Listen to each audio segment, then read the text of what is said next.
Good evening. We are in a good place with this pandemic. A good place. We've done a good job. How's that sound to you? Does that sound like reality? That we're in a good place? Because those are the words the President of the United States today, even as the numbers and his own experts, scientists with decades of experience, say otherwise. The President says we are in a good place with the pandemic. Those are his actual words. I didn't actually believe it when I first heard it, but it's on tape. He was asked by Greta Van Susteren about Dr. Anthony Fauci's assessment that the country is still, quote, knee-deep in the first wave of coronavirus. Here's what he said. Well, I think we are in a good place. I disagree with him. We've done a good job. I think we're actually, we are going to be in 2, 3, 4 weeks by the time we next speak. I think we're going to be in very good shape.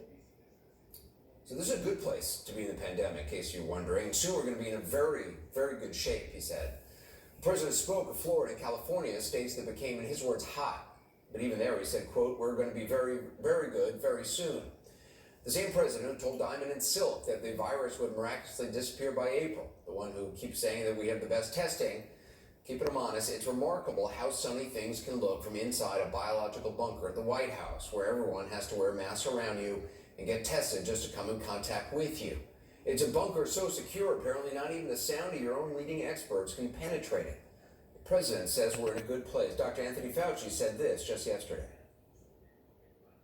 The current state is really not good in the sense that, as you know, we had been in a situation where we were averaging about 20,000 new cases a day. 2 days ago, it was at 57,500. So within a period of a week and a half, we've almost doubled the number of cases. So, of course, the president doesn't have to take it from the nation's most trusted infectious disease expert. He could listen to other top members of his own virtually invisible coronavirus task force, who also acknowledge the situation today on a call with state governors. This is Vice President Mike Pence and Dr. Deborah Birx. As you all have seen, many other states have seen a rise in cases. As of this morning, I think, Dr. Birx, if you want to give a brief summary, we have 9 in the District of Columbia with rising cases combined with rising percent of Clearly, there is communities in California, especially Florida and Arizona, growing issues in South Carolina and Georgia.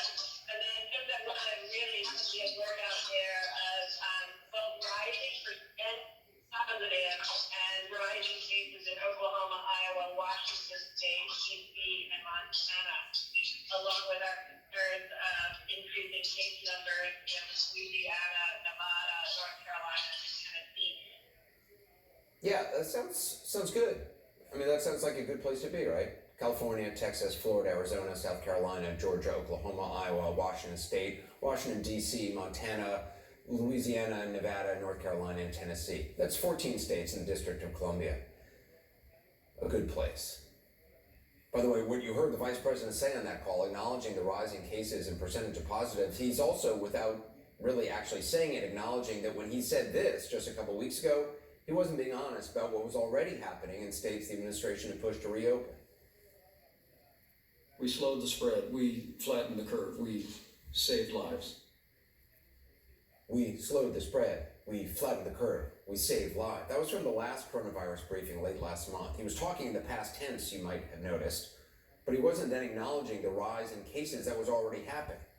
Now he has no other choice, but the president wants you to believe everything is good. And today he talked about forcing schools to open and pretending that governors or school officials might be reticent to open because they think it helps them politically. And we hope that most schools are going to be open. We don't want people to make political statements or do it for political reasons. They think it's going to be good for them politically, so they keep the schools closed. No way. So we're very much going to put pressure on governors and everybody else to open the schools, to get them open. And it's very important. The man whose every decision is based on what will get him reelected, what will energize his base and appeal to people's most primal fears, is saying that governors and school officials don't want schools open because of politics, because it benefits them politically. We are so deep down into a well of lies, it is hard to even realize how dark this is. There's no political benefit in keeping schools closed, keeping kids upset and parents angry and parents unable to work because their kids are stuck at home. Oh yeah, politically, that's going to serve you really well by doing that. Right now, outside of a very few states, the entire country is dealing with the consequences going too fast, too soon. And the president's urging, at the president's direction, as Vice President Pence always says, but without his leadership on how to do it safely, without his basic encouragement to wear masks and social distance while opening. As of tonight, infections are rising in 31 states, holding steady in 15 and dropping in just 4. And comparing states that rushed to reopen to those that didn't only underscores the point. Here's New York in green, Florida in pink. New York worked hard to get its cases down, has been cautious about reopening. Florida reopened quickly, now new cases rising. The number of people being hospitalized growing, and in counties across the state, intensive care units operating at 100% capacity, no beds available.